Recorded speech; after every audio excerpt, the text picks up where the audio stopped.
The first thing you need to know about limping in, or one of the things you need to know, is how to read what people are doing when they do limp in. So I'm going to talk about different kinds of players, what kind of ranges they'll have, what kind of surprises that you will encounter, even if you're pretty used to playing with people who do limp in, like if you have a fair amount of live experience, but not a ton, or if you've played a lot of full ring at fairly low stakes, and so on and so forth, or if you've played a lot of tournaments or whatever.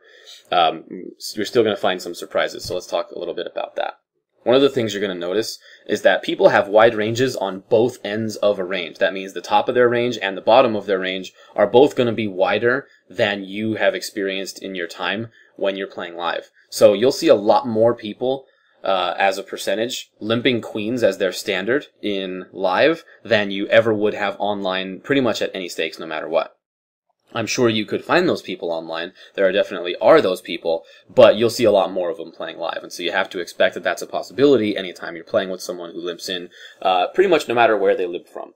It's not entirely unheard of to see it go like 3 limpers, and then for the small blind to just complete with queens, for example. So let's go through some actual concrete examples of how to read when people are limping in, and we'll talk specifically about how their ranges are wide on both ends. So for example, someone might limp under the gun with a really wide range that includes like hands as bad as 5-2 suited and 6-5 offsuit and king-9 offsuit and ace-2 offsuit, stuff like that. These are all just examples. Obviously they could have 7-6 or 7-8 or anything like that, but I've just listed a bunch of example hands in all the ranges that are in these slides for today. So they might have all the hands that are that bad, and it's pretty extreme to limp 6-5 offsuit under the gun and 5-2 suited under the gun and stuff like that, but people will definitely do it. However, that exact same person may still limp jacks and ace-king under the gun. I've seen it many times. I've seen someone who literally just hates to raise preflop for whatever reason and believes that he's only going to raise queens or better, or he's only going to raise if he's getting really impatient and just wants to mix it up or something like that. So this is what I mean when I say that his limping range is wide on both ends. He'll have like ace king, ace queen, very strong hands. He'll have jacks, tens, very strong hands like that. But he'll also have very weak hands that seem highly exploitable to limp under the gun. So it doesn't just mean that people limp a lot of weaker hands, which is what you'll notice at first. And might be the only thing you take from a few sessions of live in adjusting your reads. But also people limp a lot stronger hands. Some of those same people limp a lot stronger hands than you're used to seeing.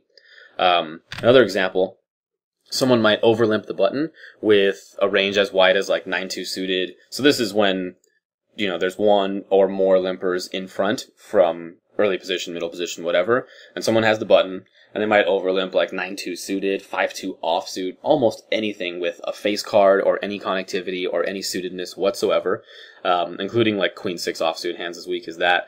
But they also limp ace-king pretty often in that spot, and I've seen a lot of people limp hands as strong as 10s in that spot. I will almost never, sometimes, but almost never see a hand as good as jacks being overlimped on the button when there are limpers in the pot. And it's not even something that you see all the time, but it's something that you'll see amongst like 5 to 15% of limpy type players in your games, that they'll be overlimping like ace king and tens in this kind of spot. Ace king being the more common hand to limp with, because a lot of people play ace king very, very weak in live.